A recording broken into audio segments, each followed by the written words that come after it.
So here we go. The clock is chiming at Union Square. It's 12 noon. Welcome to rabbitholecentral.tv. For those of you who are watching the live stream, you have an opportunity to call me.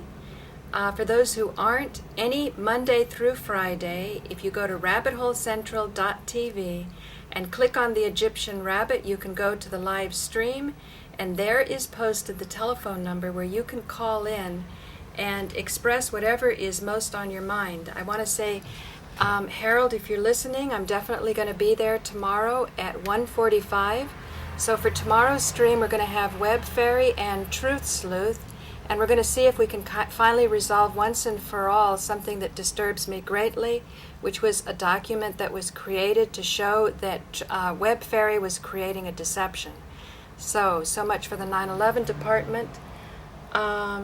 While we wait for PatiencePoet, because that is who's going to be calling in today, she's a mother that's been separated from her child in the child care court system in San Bernardino. Well, when I was down at Ground Zero, every single person who comes down to help promote the no planes position, it makes an enormous difference. And because these people are the most serious researchers, they're the ones that have made the greatest artistic contribution. But the comment that was made to me was, "Oh, Paula, you're high profile, so you're safe because of that." But I want to tell you, I worked to that position, and everyone else can do the same. And I think in looking back, the most terrified I ever was when I was in those hangout positions and the controlled demolition and the stand down orders and NORAD and endless drills that were going on. Actually, when you start to identify what the problem really is, it's a problem really of a blood economy. It's a problem of amalgamation of power, of wealth in the hands of too few. And the power is in capital. It's not in labor. And I think for that reason, the labor unions aren't as powerful as they were in the past, because most of our wealth doesn't come from labor. It comes from capital. So we need to distribute capital ownership. And when we distribute capital ownership, this will not be robbing Peter in order to pay Paul. So I encourage you to study those postings on my site with Robert Ashford. Another thing to help, because I said the other day, one of my fans said that they were confused, and I said, in that case, I've been utterly unsuccessful, and I encourage people to stay balanced, to kind of watch what's going on in their family, with their relationships, and that will be, with your cats, the animals around. Watch your health, definitely.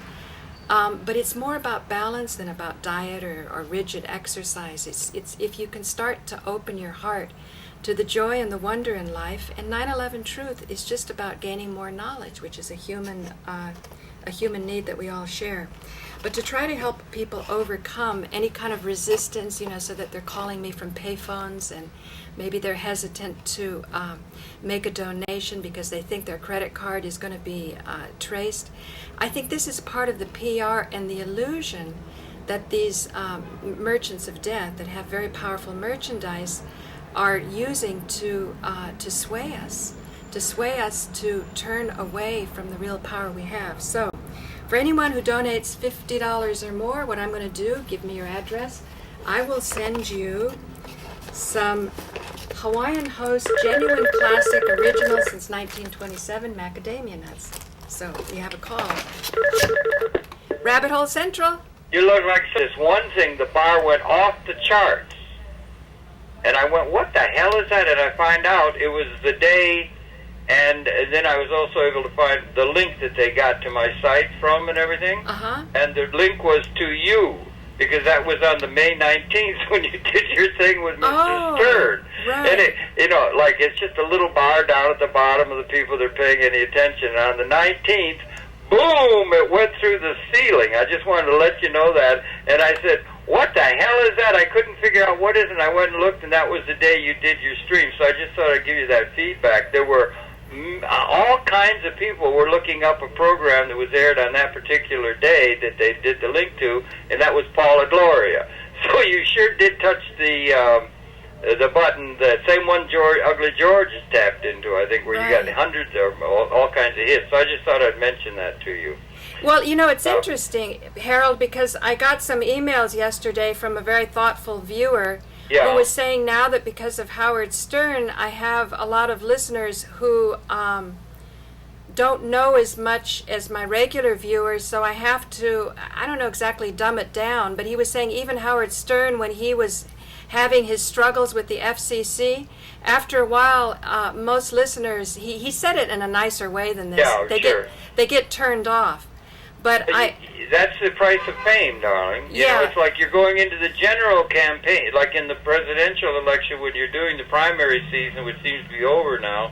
You go one way, and then when you're going to the general election, you got to go another way because you've got a whole larger universe.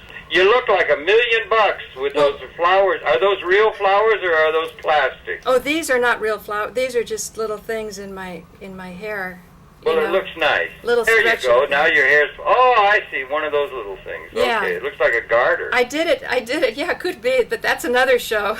Yeah, that's another show that could probably get you more of things if you get into a garter. The Garter Girl, yeah. I'm looking forward to tomorrow, Harold. Yeah, okay good, bye. darling. Go get him, Tigress. Okay, bye.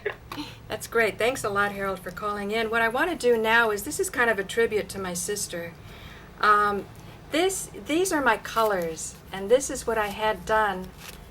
I looked at this book in 1978, and what I'm going to do is encourage people to go to my sister's website, which is Hella, Hella, personalstyle.com, and that's her house in Berkeley.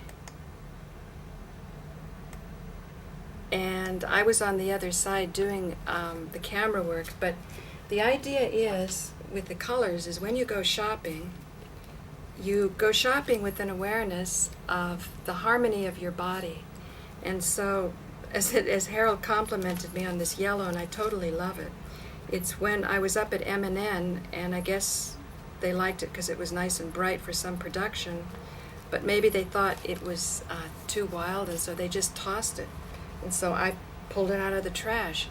Now, I don't know if the internet will show this well enough, but it's a little bit too bright, but I still like it. So it's called a color violation. And people who are like me, or springtime colors, work well when they put together 3 colors at the same time. And like I've got these blue pants on, or these turquoise ones. Probably it would be better if I had a little turquoise action going up here. But you can see in my apartment, I also like to have a bunch of colors too. So, the idea is that you take the intelligence and the harmony of your body and you work with that. And so that, I went shopping the other day because I like these little tight things that you could wear. Web Fairy actually had given me this, which is a nice lacy thing that's kind of antique-ish, or, it's not, the stuff that's being turned out by machine in China, so it has a really nice vibe. So I thought I'd get some blue stockings to go with it too. And again, when I look at my blue page, I can do it that way. And then polka dots are very animated, or springtime, because the idea is like you're looking at, wildflowers in spring. That's kind of the motif of the animated style. And then I got these stretchy things that look like blue jeans. And so this is, a nice basic. So that's what I wanted to do. Again, before Harold called, I was giving the wrap on these Hawaiian chocolate-covered macadamia nuts. This is something these people are doing online, and it seems they've been doing it since 1927. And this was sent to me as a gift from China West. And China West was one of the friends of my niece. And some of you may remember that my niece, she's 18, I think China's only 17, came over and visited me for a couple of weeks earlier in the spring. And so she sent me this as a thank you. And what I'd like to do is pass it on to any donor of the Concordia Foundation, because you will help to overcome your hurdle of resistance about this big, spooky police state. If you send me a donation, just give me your address, and I will pop one of these in the mail. And so I'm enticing you with chocolates to get over, any reservation about this illusion and this spell that we're under, about really relatively how impotent we are vis-a-vis the big problems that we're facing. Now, granted, I'm not being arrogant to say little people can accomplish things that are really big problems, but I am saying the littlest person has the ability to connect with the same divinity and source and power of all of creation as the greatest person. And this is probably one of the most important lessons that I learned in India. And I learned this when standing in the darshan lines of temples. And I think once Krishnamurti he seemed to be making fun of a temple in the south of India that he was actually born near to in Andhra Pradesh, and that's called Tirupati. And I think some days they say up to 40,000 people today can visit this temple in the south of India. And you have these really long lines, and there's ways that you can go into shorter lines, and they have different types of rituals that are going on in the temple throughout a 24-hour period. And you can buy tickets, and some of these tickets at 100 rupees, which is about $2 or $3, is completely impossible for the majority of people to pay that. So that means that the wealthy have the ability to relatively quickly be able to see the central idol. Now, let me tell you about the central idol. There are some statues that are made by human hands, and there's some that are discovered in nature. And the idol that you see in Tirupati, the legend behind it is that a king was hunting in the forest, and he was on his horse, and he shot his arrow, and a deer fell. But the deer, he didn't shoot it well enough, and the deer, kind of got up and stumbled a bit, and then collapsed. And so he got down to get the deer, and all of a sudden the deer jumped up and ran away. Now, most people would have followed the deer, but this guy, thinking like a scientist, he goes, wow, why did that deer who was wounded, who was stumbling and who fell, all of a sudden jump up and run away? And what he discovered was this big stone. And today they dress it in a sort of an abstract way so it looks like a person. And there are two different streams of, the deity in India is three: Brahma the creator, Vishnu the maintainer, and Shiva the destroyer. So it seems as though it's a competition between Shiva the destroyer and Vishnu the maintainer, which one this stone represents. There's no question that this stone has enormous, enormous energy. And having hung out in the darshan lines, because I did it all ways, I'd pay 100 rupees, or I would just stand in line for hours and hours and hours like, the regular people did. And when I was standing in line and talking, because everybody's eager to talk to like the only white person around, I don't think I ever saw another white person up there. And I was very persistent because the man I studied with talked about how important this place was as a power spot. And as I stood, I learned a lot. I learned that a lot of Muslims would come there, even though they're technically not supposed to, because they feel the power, because the energy's there. I didn't feel too much the first times, like Molly's coming out with a book about our adventures. It's been 8 years now in the works, and Molly and I were the first time I went there was with Molly. And we really didn't feel much from the stone, but you felt a lot just from the whole experience of being at kind of like the Disneyland for Hindus. And I don't mean that in a derogatory way. It's just, that's where people collect, large numbers of people. And there's sort of a bizarre feeling, like an outdoor bazaar where they're selling all kinds of things, stuff to eat, little trinkets to bring home.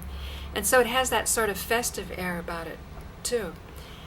But I didn't really, feel like I'm going to get my life's goals accomplished as a result of gaining the energy and the Shakti there. So I went back a couple times. Molly and I may have gone back twice, but I went back countless times in the 4 years I was there. And I progressed through a lot of different stages. One was I did start to feel the energy as you got closer to the statue. Another interesting thing is when I was, walking around in the bazaar, I could start to tell the people who had just had their darshan as opposed to those who had just arrived and hadn't. So I started to feel the energy coming off the people who had been around the idol. That was interesting.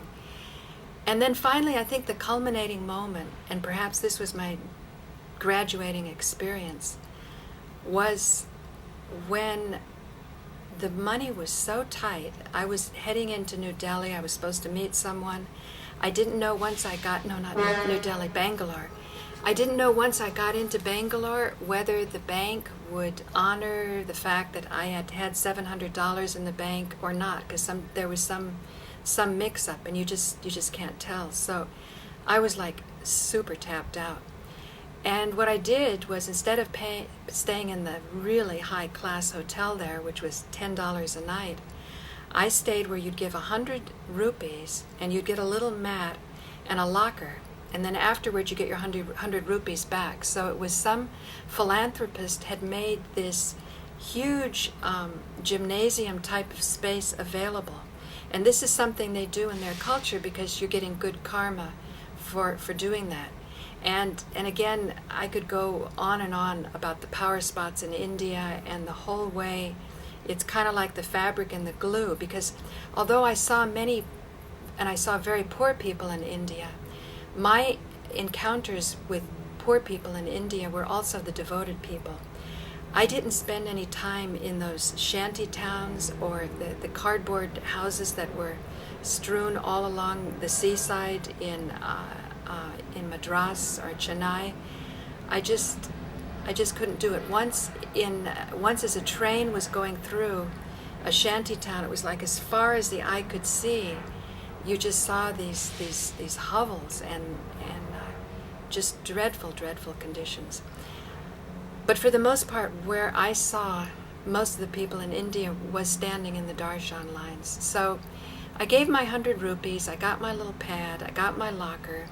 I'm absolutely, sending reverberations through the whole place, because, you don't even see a white person, period, around there. And when you do, it's highly expected that you're going to be staying at the nicest hotel, the ones that are $10 a night. So as I was sleeping there that night, I had the exact same experience as I did when I'd pay $1,000 to stay at the Ramtha School of Enlightenment to go on those courses. And what that did was, it made me realize that the energy is accessible to any soul who seeks. So it's not just if you happen to be wealthy enough to have $1,000 to, avail yourself of a certain course of studies that I got in this case at Yale, Washington. This was the exact same energy. And to me, that was very, I learned a lot. But here's the experience that was most important. At one point, while I was in the darshan lines waiting and getting closer and closer to the statue, I had the experience where I understood why they say God is in the statue. I saw, felt, understood a being that's on duty 24/7, that never sleeps, never rests, is always vigilant to be taking care of keeping life and society and everything in order. And it's like, if you go up with arrogance, your energy's taken away. But then that energy's taken away is distributed to somebody who really needs, who's humble and who can't, who's really, who's just pleading for some help. And that's what I began to learn about the saints in general, when that energy is embodied in physical people. If you start to read the lives of the saints, if you're lucky enough to get English translations, because I don't know any of the languages, and by the way, the worse the translation, the more interesting the knowledge, because when it's well translated, then they filter out a lot of the tantric twists and turns. But basically, these saints would give hope to the poor, and they would give generosity of heart to the rich, so that the rich would start to contribute to keep things together and not kind of get on that roller coaster that's hard to get off, where the wealth just keeps coming and coming and coming, and you can't really stand up and say, no, I want to start giving, and giving here and helping there. And these saints would do that. So when I saw who this being was and how this energy was embedded in this rock, at the same time I was tuned in to everybody else in the vicinity that was seeing what I was seeing. It was like I stepped into another reality. And it was a reality that made this reality make a lot more sense. So I realized that not very many people really understood what they were doing. They were still getting, like a hit and some sort of a good feeling, but they weren't really seeing it. Now, what I also saw is that my fellow viewers that were seeing this, I felt that they were very, very poor. That in this life, they didn't command the kind of resources that I could command, or practically any Westerner that can get on an airplane and get the visa and, all that stuff. Already, as soon as a white person sets foot on that country, they already have a certain command of wealth that other souls don't have. But what I saw was souls that were graduating this dimension. They were making it. They were pulling through. And it was with great humility that I saw this, that it was like with a hairbreadth chance that I would be able to accomplish this too. And so it was an experience where you see the energy, you understand it, but at the same time, the humility that comes as a result of seeing people who you would just think, oh, these are poor people, and India has poverty and so on, and you're not really seeing what's happening. You're not really seeing the greatness of those souls and how those souls are keeping things together. I get emotional when I think about it. It seems wrong to talk about, and it also seems wrong not to talk about it. It's a really hard one to call, because sharing is a particular art. You don't want to be throwing pearls before swine, but at the same time, when you start to see that there's such dire need and such confusion that's going on, it seems completely not right not to share too. And I know that's what the master I studied with, he was very, very controversial. In so many teachings it says, if you ever see the miracles running, run the other way. And the reason is because they suck a lot of energy. There's a lot going on.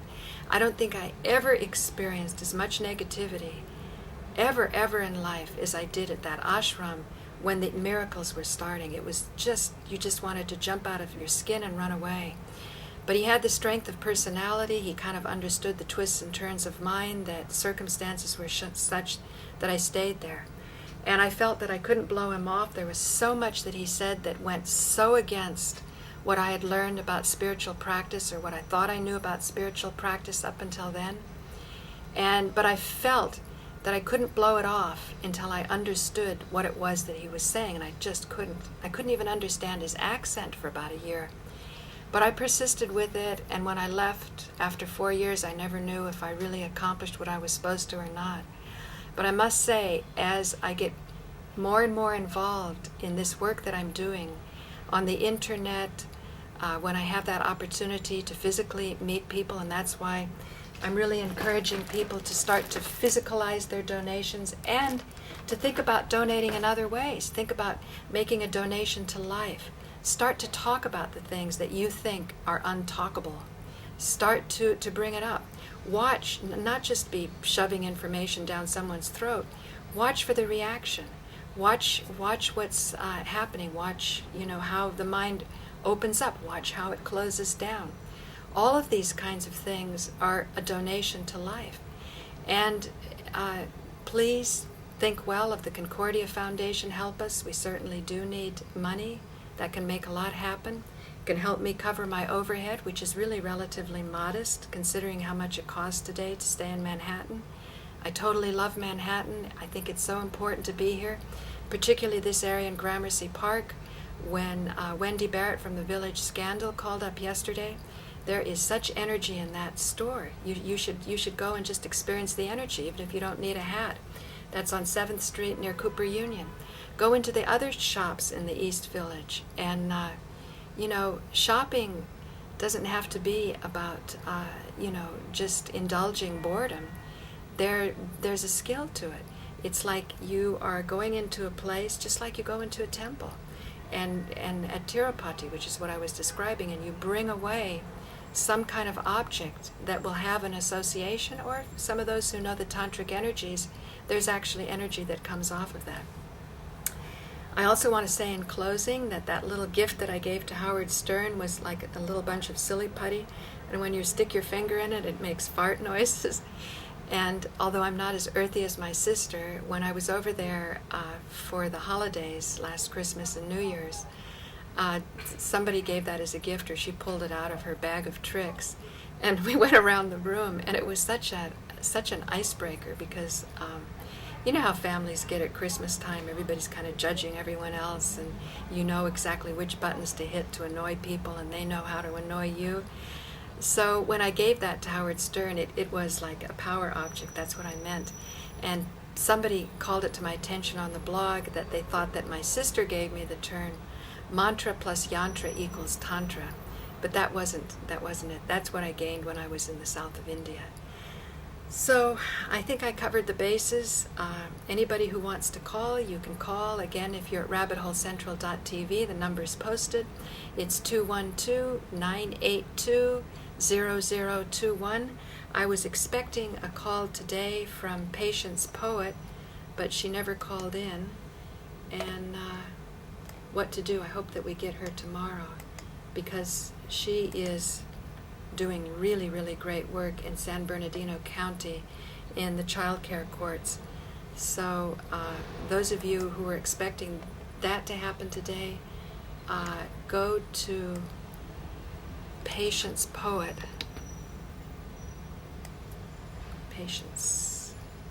PatiencePoet at YouTube, and you can learn more.